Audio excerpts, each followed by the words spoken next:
مخکې سوره توبه سره دا ربط دی چې سوره توبه کې اعلان د براءت د مشرکانو نه وشو. نو مشرکانو ویلي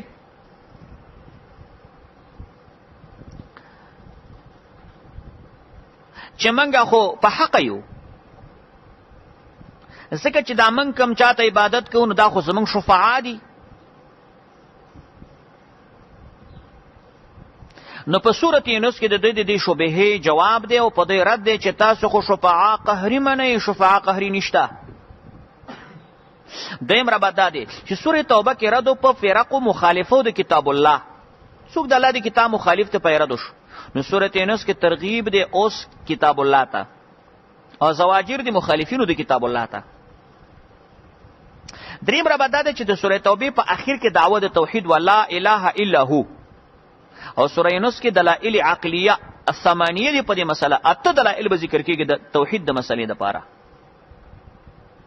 څلورم ربط دا دی چې سورہ توبه په اخر کې ترغیب او اطاعت الرسول ته. نو سورہ یونس کې جوابات او شبهات سبعو دي چې کوم وارد دي په توحید او رسالت، و اعتراضات خلک کوي کله به توحید نه مني او کله به رسالت. سورہ یونس جواب کوي او رب تسبیح خو هغه دی کنه چې وفقنا للتوبه مثل توبه قوم یونس، یا الله موږ ته د توبې توفیق راکا څنګه چې دی توبې توفیق ورکړي او چاته قوم د یونس علیہ السلام. بسم الله الرحمن الرحیم. شروع کوم په استعانت د نام د الله باندې زیات مهربان خاص رحم کوونکی دی. الف لام را.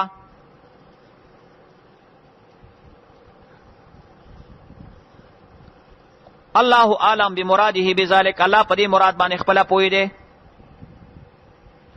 او یا یو ترجمه وکي طالب به نور زوی کوم چلوي. د الف لام را تفسیر سمرقندی و معنا کړی دا ډیره ښکلې ده، د خسته الفاظ ویلې دي. هغه وی الف معنا دا چې ان الله،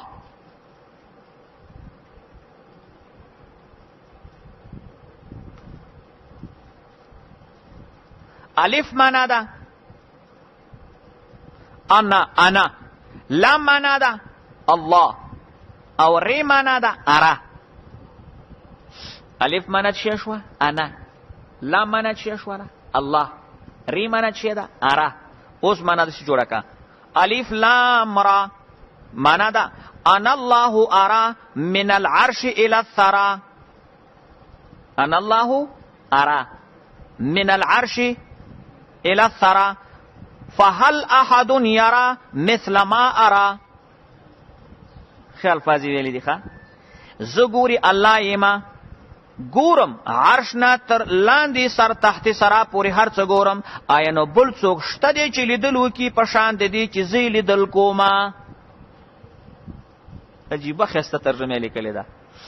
انا الله ارى من العرش الى الثرى فهل احد يرى مثل ما ارى.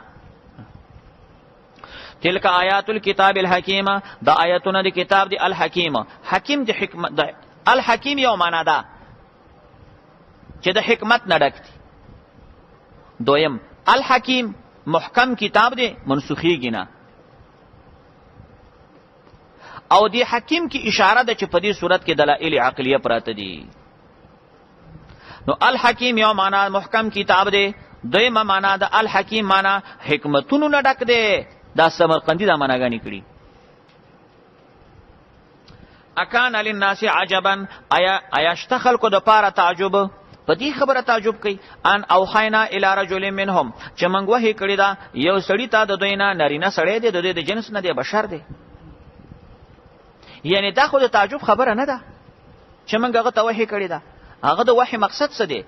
هغه وحی مقصد دا چې انذر الناس ویروا خلق وبشر الذين امنوا زیر ورک مؤمنانو ته ان لهم، چې یقینا دی مؤمنانو د پاره قدم صدقن مرتبه اوچته ده عند ربهم پنځ درب د دوی باندې.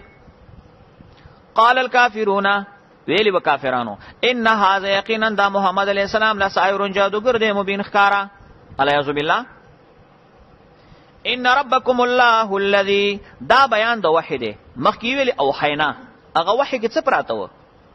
یقینا تاسو رب غزاد الله دې چې پیدا کړی اسمانونه او زمکه په اندازه د شپږ ورځو کې ثم استوى دی الله برابر شوی دی د عرش د پاسه د خپل شان مناسبه یدبر الامر الله انتظام کوي الامر د ټولو کارونو الامر کې لپلام استغراق د پاره دی الله انتظام کوي تدبیر کوي الامر د ټولو کارونو نو د نظام چلون کې څوک شو الله اسنه چې بل څوک مو چې یو څو ګوټي نظام دی پلان کې بابا سره دی نظام الله چلای یدبر الامر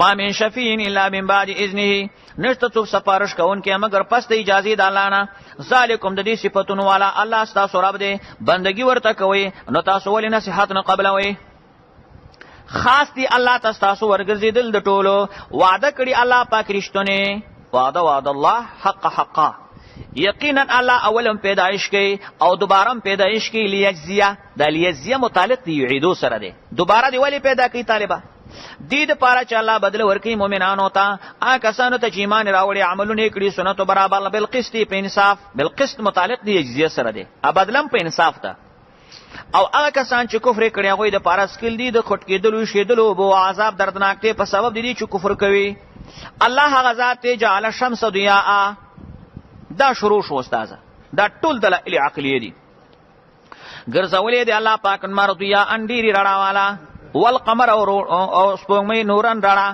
ضیاء او نور کې دا فرق دی چې نور مطلق رڼا ته وي ضیاء ډيري ته وي نو ښکارا ده چې د انمار رڼا د سپوږمۍ نه ډیره ده وقدره منازل وقدره یعنی دی کې مضاف پټ دی قدر مسیره اندازه کړي الله پاک تلل د دې سپوږمۍ رفتار د دې سپوږمۍ د پاره منازل منزلونه دا سپوږمۍ منزلونه لري طالبہ یعنی منزلونه دا معنی چې دا روزانه سپوږمۍ په کوم ځای راخیږي په کوم ځای پریوزي دې ته منزلونه وي او مفسرین کرام وي چې د سپوږمۍ 28 منزل دي هو د نمرو 12 منزل دي یعنی دا روزانه چې ځای بدلي خلک لږ ځای بدلي موږ په نه پويګو نو دې کې د څه وکي قدره کې هو ضمیر خو مفرد دی او دلته خو به شمس او قمر نو ته د څه معنا وکا قدره یعنی قدر مسیره الله اندازه کړی دی هغه مزل او رفتار د دې هر یو کل واحدن یا د څه وکي چې دا هو ضمیر صرف قمر ته راځي دی او راجح تفسیر دا دی طالبہ چې قمر ته صرف راځي شي اندازه کړی الله پاک مزل د دې سپوږمۍ من د پارا منازل منزلونه 28 منزلې دي خو است سپوږمۍ چې زی راځي د دې هغه مونږ ته فائدہ څه ده فائدې ذکر کوي لتعلموا دې لپاره چې تاسو معلوم کړئ په دې سره د سینې نشمیر د کلونو ول حساب او حساب د میاشتو نو خو ښکاره خبره ده چې دا قمري حساب د مسلمانانو اسلامي تاریخ دی کنه په دې سره د کلونو او د میاشتو حساب معلومیږي نه دی پیدا کړی الله پاک دا چیزونه الا بالحق مگر د اظهار د حق د پاره پیدا کړی دی اظهار د حق چی شی دی توحید په تفسیر سره الله بیانې دلیلونه قوم د پاره چې پويږي ان فی اختلاف الليل والنهار دا بل دلیل دی او ربط مخکې سندا دی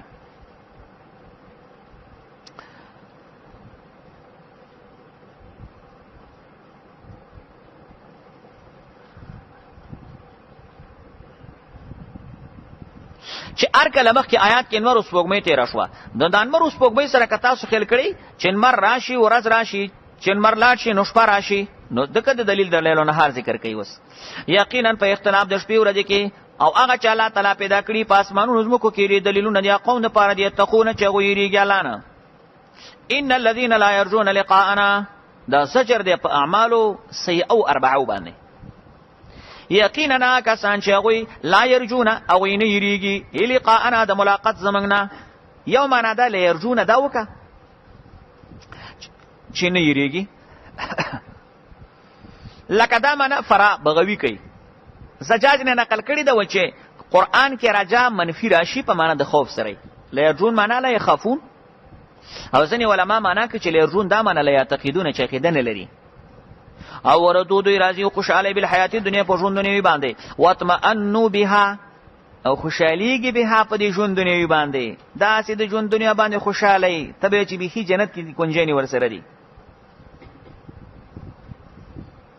والذین آکسان چې د آیاتونو زمنګ نه غافلون نه خبر دي دې خلکو نتیجه ده اولائکا دې ته تخفیف وای دا کسان چې دې زیاده ورته اور دي په سبب دې چې کوم کارونه کوي ان الذين امنوا بشارت کسان چې ایمان راوړي عملونه کړی سنت برابر يهديهم ربهم بإيمانهم تجري من تحتهم الانهار في جنات النعيم. د آیات دو تفسیر دي. سوال ته نه جوړ کنه به جواب شي. کسان چې ایمان راوړي عملونه کړي د سنتو برابر يهديهم ربهم هدایت ور طرف کوي. نو طالبہ چې سړي ایمان راوړي عمل صالح هم کړي نه يهديهم ربهم به هدایت ته ضرورت ده. د تحصیل د حاصل ده. نو تاسو یو معنا داسې وکئ چې دلته د يهديهم نه مطلب هدایت ته اعمال صالحه و ده، توفیق د اعمال صالحه و. لو خزوا کنه د هدایت مطلب شي ده. نو ترجمه به دې شي کسان چې ایمان راوړي عملونه کړي سنتو برابر يهديهم الله به توفیق د اعمال صالحه ورکی به ایمانهم په سبب د ایمان. او د ایمان دا برکت دی چې چا توحید منلې هغه تعالی د نیکو اعمالو توفیق ورکي. بیمانه سړي کې د نیک اعمالو سي د هدایت معنی شي شو توفیق د اعمالو.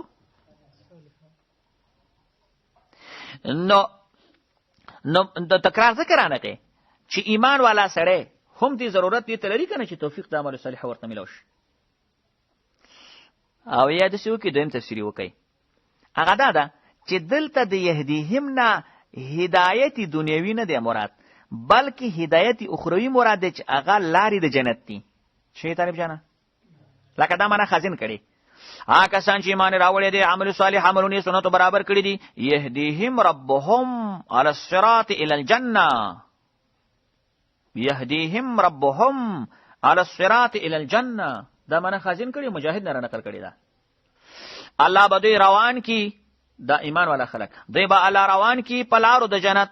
هو د لارې د جنت باندې چې دی ورځي ایڅ په برکت دی ایمانهم هو سبب ایمان دی کنه توحید دی توحید سره د زکه جنت روان دي نه پوی پینوش الله دې په پوی کا بهیږي بلاندې د ونو د بنگلو د دوی ولی په جنتونو د نعمتونو کې به داواهم را بلنا د دې جنتیانو با په جنت کې دال فازی چې سبحانك اللهم پاکی د تعالی ری الله وتحیتهم او پیشکشیان هر کله او یو بل تبه پدې کې سلامونه او اخیری بلنه به دا ان الحمدلله رب العالمین صفاتنا د الوهیت رب العالمین لردی. د دې څه مطلب چې دا د جنتیانو دعوت بس سبحانك اللهم نو د دې یو معنا ده چې دعواهم دې معنا قولهم فی الجنه د جنتیانو وینا په جنت کې دا ده چې سبحانك اللهم د جنتیانو وینا په جنت کې څه ده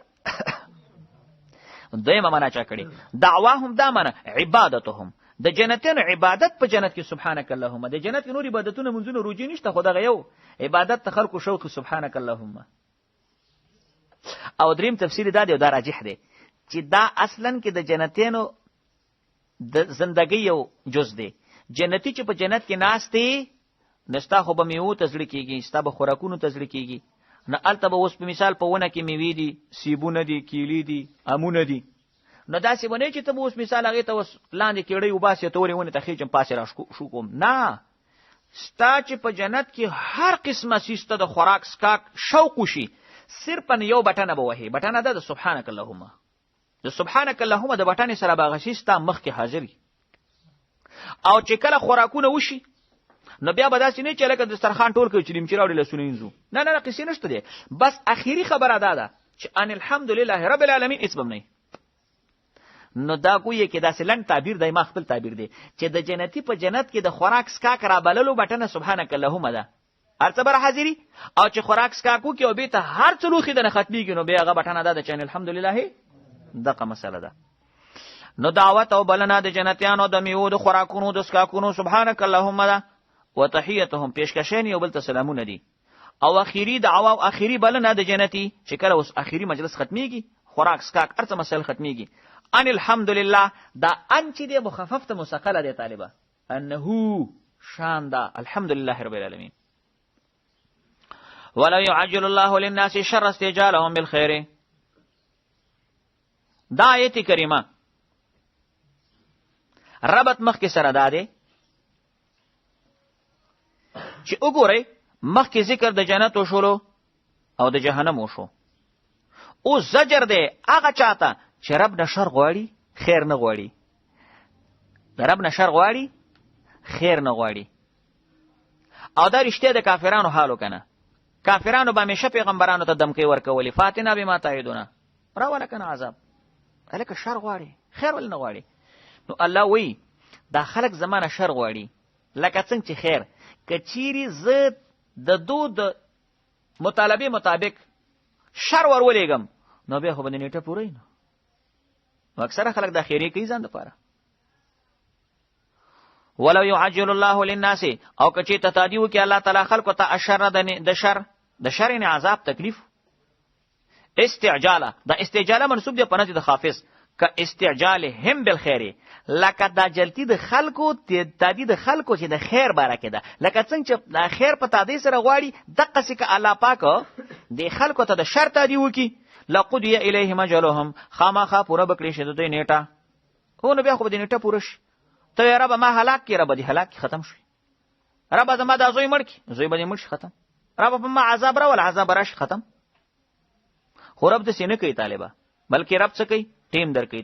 ته کېدای شي ښه شي، نسوار به واچوې، طبیعت به دې برابر شي، توبه به وباسې. فنظروا الذین، الله وایي موږ پرېږدو هغه کسان لا یرجون لقاءنا چې هغوی نه وېرېږي د ملاقات زموږ نه، فی طغیانهم په سرکشۍ کې یعمهون، حیران به.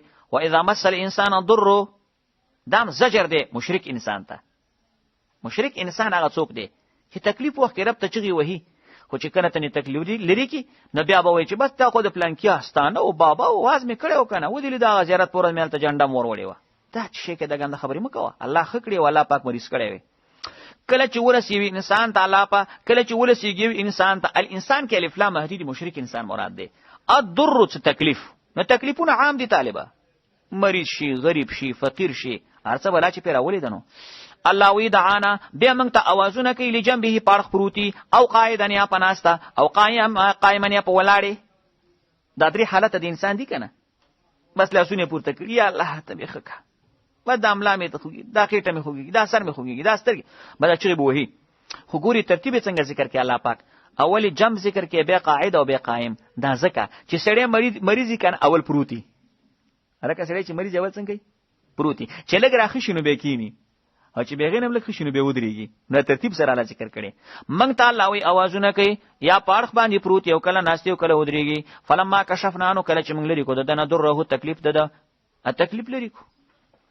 مره نو بیا کلک شي، مره مره څه معنی؟ استمر علی ما کان علیه، مره استمر علی ما کان علیه، نو بیا بیت تکلک شي په هغه زړه خبره چې کومه ده. حضور خو مشرک و که نه؟ زړه کې دې څه وه؟ شرک. دوی ته په زړه خبره کلک شي. که لم یدعونا، گویې که د موږ نه رابللي الی در مسه، الی کشف در مسه، لرې کولو د هغه تکلیف ته چې ده ته رسېدلی و. ته به سوچ کې چې دا هغه سړی نه دی چې تکلیف وخت کې الله ته آواز کولو، دا به بل کوم سړی نو. کذالک زین للمسرفین ما کانوا یعملون، الله وایي داسې ښایسته کړی شوي دي مسرفانو دپاره، زیاتي کوونکو دپاره هغه چې دوی کوم عملونه کوي. ولقد اهلکنا القرون، تخفیف دنیوي، یقینا هلاک کړي دي موږ الله وایي ډېرې پیړۍ ستاسو نه مخکې، لما ظلمو، کله چې ظلم یې کړی و. خازن لیکلي ظلمو معنی اشرکو. وجاءتهم رسلهم بالبينات، راغلي ورته پیغمبران بالبينات ښکاره او معجزاتو سره، وما كانوا ليؤمنوا، نو دا خلک چې ایمان راوړی ایمان یې رانه وړو. کذالک نجزي القوم المجرمین، الله وایي داسې موږ سزا ورکوو قوم مجرمانو ته. مجرمان خلک نشي بچ کېدی.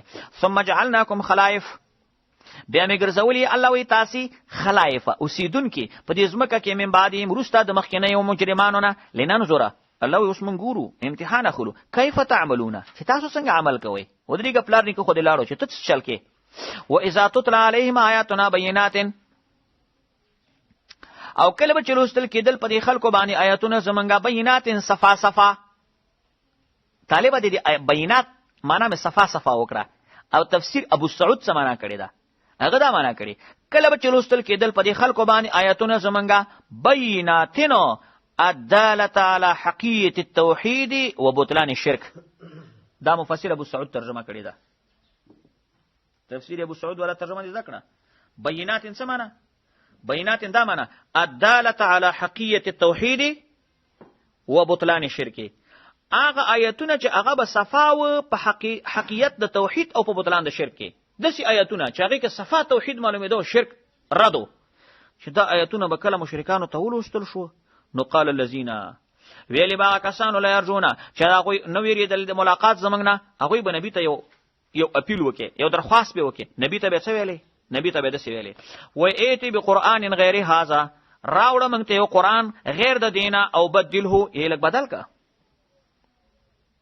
کافرانو پیغمبر الکه پیغمبر به ورته توحید ایتونه ذکر کړه درد د شرک ایتونه به ذکر کړه نه دا په دې کافرو بد لګیده نبی به پیغمبر ته دوه اپیل وکړه ویاله د شکار وکړه پیغمبر صاحب چې دغه آیت د قرآن لري کا یو بل کتاب راوړه او که ټول قرآن نشي لري کولای خیر دی نه دا خو یو لوی قانون دی لږ ترمیم پکې وکړه کنه د توحید خبرې مکوه د شرک رد مکوه نو ټول قرآن د سره منو دی یوسف علیه السلام کیسې نه مملا قربان کیو د یعقوب علیه السلام کیسې نه مم قربان کی کیسې مې دی منو خو دا کیسې خبرې پکې مکوه چې الله یو دی او مشرکان شرک رد دی نه دا خبرې بس دا ترمیم صرف پکې وکړه هلکه د کافرانو دا درخواست وکړي صاحب یو درخواست دا چې ټول قرآن لري کا باندې پسې بل کتاب راوړه او که ټول قرآن نشي لري کولای نو بیا پکې څه وکړه ترمیم یعنی ترمیم دې ته وي چې په قانون کې د سلګ هغه لاسوهنه ورته وي نو لاسوهنه پکې داسې وکړه چې توحید ما بیانوه شرک باندې رد مکوه ائت بقرآن راوړه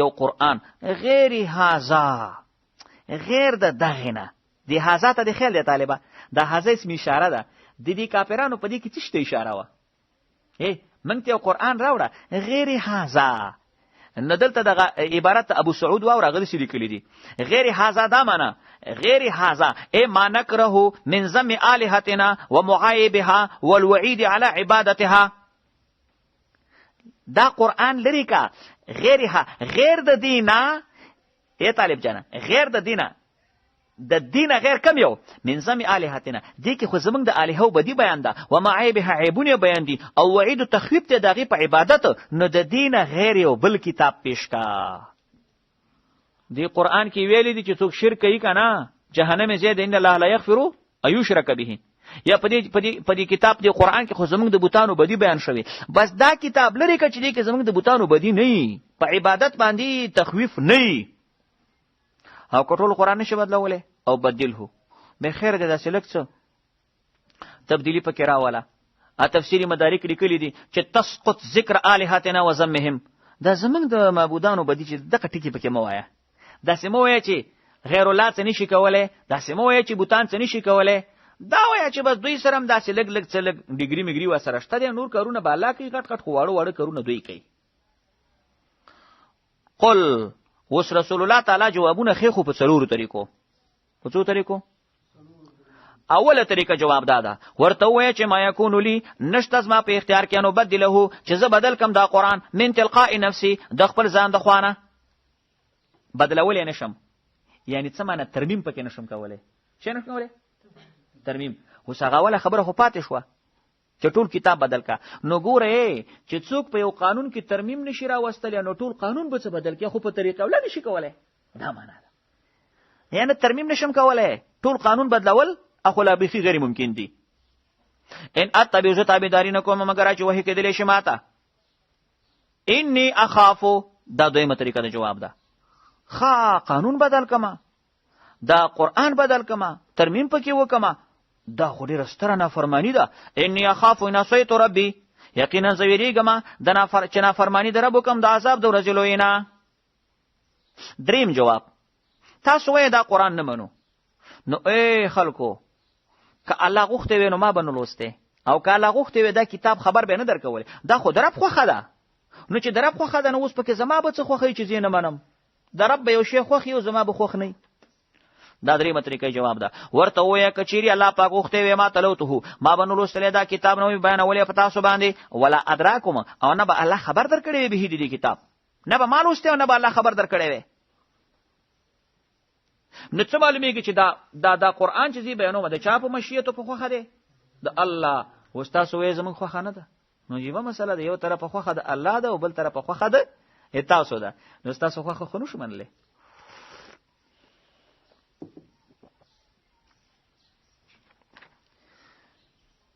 فقد لبست فیکم عمره دې څلورمه طریقې جواب ده څلورمه طریقې جواب ده چې تاسو وایئ چې را دا کتاب موږ نه منو نو دا خو ګوري چې زما خبرې نه دي ما خو تاسو کې 40 کاله عمر تیر کړی او ما خو کلم دروغ نه دی ویلي دا خو ما د الله طرفه خبرې راوړې دي، که مې مخکې جوړه که زما خپلې خبرې وې نو خو ما مخکې ویلی وی که نه.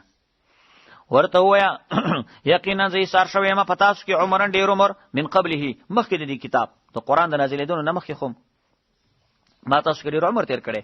آیا فلا تعقلونه، ولې تاسو عقل نه لرئ؟ مطلب یې دا دی چې ما تاسو سره مخکې دروغ دوکه نه ده کړې، نو اوس به څه دروغ دوکه کوم. فمن ازلم ممن افترى على الله كذبا، څوک دی لوی ظالم دا چانه چې جوړی په الله باندې دروغ او کذبا یا دروغجن غړي ایتونه د الله پاک، یقینا نشي کامیابېدلی مجرمان. ويعبدون من دون الله، د مخکې سره دا ربط دی. مخکې رب فرمایل چې لا یفلح، کامیابېدی نشي. اوس وایي کامیابېدی خو ځکه نشي چې علت یې واوره، دوی بندګي کوي سوا د الله پاک نه چاته چې ضرر نشي ورکولی او نه نفع ورکولی شي. لا يضرهم بترک العبادت ولا ينفعهم بعبادتهم، کته دی معبودانو ته ترک دی عبادتو کې ضرر نشي درکولی او که عبادت ورته کې فایده نشي درکولی. ويقولون، او دوی به داسې ویلې هؤلاء شفعاؤنا عند الله، دا سفارشیان زمونږ دي د الله تعالی په نیز باندې، دا زمونږ د الله په نیز سفارشیان دي.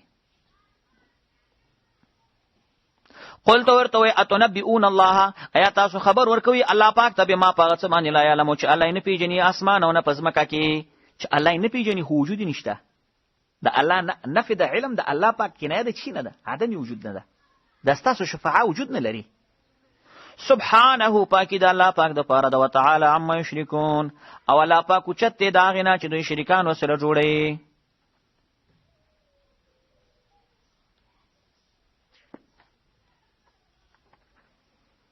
سبحانك اللهم وبحمدك نشهد ان لا اله الا انت نستغفرك.